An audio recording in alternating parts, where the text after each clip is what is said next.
bonjour. Bonjour.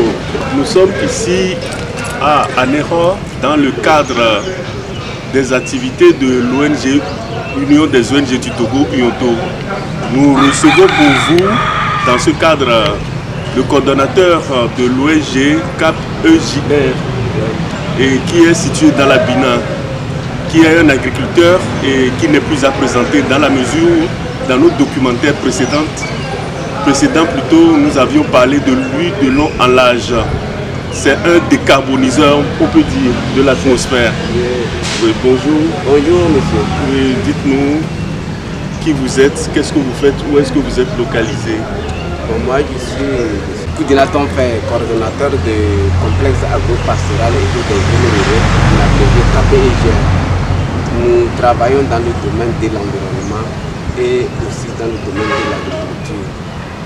Aujourd'hui, nous sommes à Anéhor avec l'ensemble des ONG membres de l'Union des ONG du Togo pour un partage d'expérience par rapport à ce que nous faisons sur le terrain. Mais dites-nous, chez vous dans la Bina, vous avez une ferme agroécologique, n'est-ce pas? Bien sûr, oui. Et quelle est la dimension de cette ferme et quel est l'intérêt pour l'écosystème d'avoir cette ferme au Togo ici? Bon, l'intérêt particulier pour nous, c'est de montrer à nos frères, à nos sœurs qui ont toujours tendance à quitter les milieux parce que la production est toujours en baisse, ils n'arrivent pas à obtenir de bons rendements.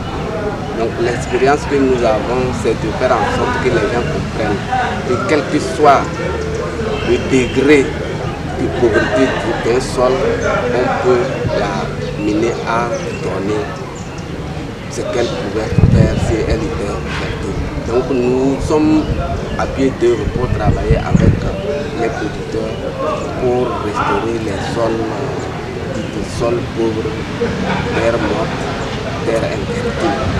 Donc c'est ces expériences-là que nous sommes en train de mener sur un site abandonné à Pesare, où nous avons commencé par sortir des rues. Donc ça c'est spécifique dans le domaine de l'agriculture. Nous faisons également l'agriculture à télé où nous montrons les producteurs à mieux produire par l'attraction animale. Donc c'est les différentes activités que nous menons et en termes de restauration des sols, nous avons mis en œuvre plusieurs techniques. Comment retenir les résidus, les plants des produits agricoles qu'on a souvent l'habitude de jeter, comment les valoriser. Ce que nous sommes en train de faire et nous avons mis sur pied une manière de faire en sorte que la terre qui souvent est emportée par les eaux puisse rester. Donc nous mettons en place les cordons terreux, nous mettons en place les diguettes, que ce soit les diguettes en terre ou bien les digues en pierre. C'est ce que nous développons à Pesare dans la ville. Oui, votre concept agricole que vous aviez développé en phase avec les difficultés du milieu sont situés à deux niveaux. D'abord, il y a l'amélioration des sols et ensuite la culture attelée par animal. Ouais. Et dites-nous, à ce jour, qu'en est-il de la culture attelée par les animaux? Bon, à ce jour, il y a plus de pratiquants qu'auparavant. Les gens, par rapport à nos actions, ont maîtrisé cette technologie-là et ils adhèrent. Maintenant, les gens sont en mesure de se payer eux-mêmes une paire de bœufs et pourquoi pas se payer du matériel. Donc, c'est un atout et les gens ont compris le bien fondé de la technologie et on le pratique aisément. Donc, aujourd'hui, nous avons plus de pratiquants qu'il y a de cela 5 ans. Mais entre-temps, la mécanisation est arrivée par rapport aux machines que vous voyez ici. Et qu'en est-il aujourd'hui dans votre région? Est-ce qu'il y a la possibilité d'utiliser les machines pour pouvoir arriver à ménager les sols agricoles? Bon, l'utilisation des engins comme tracteurs pour pour le labour, c'est bon. Mais à voir au plus loin, à voir encore devant, c'est quand survient une panne.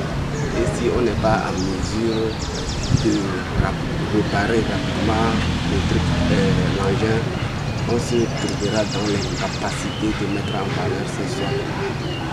Contrairement à la paire de bœufs qui a plusieurs avantages que je peux citer ici, l'avantage pour les bœufs, c'est que au moment où les bœufs vous travaillent, vous avez la possibilité de valoriser sa viande, ses déchets en termes de production du fumier pour la fertilisation des sols.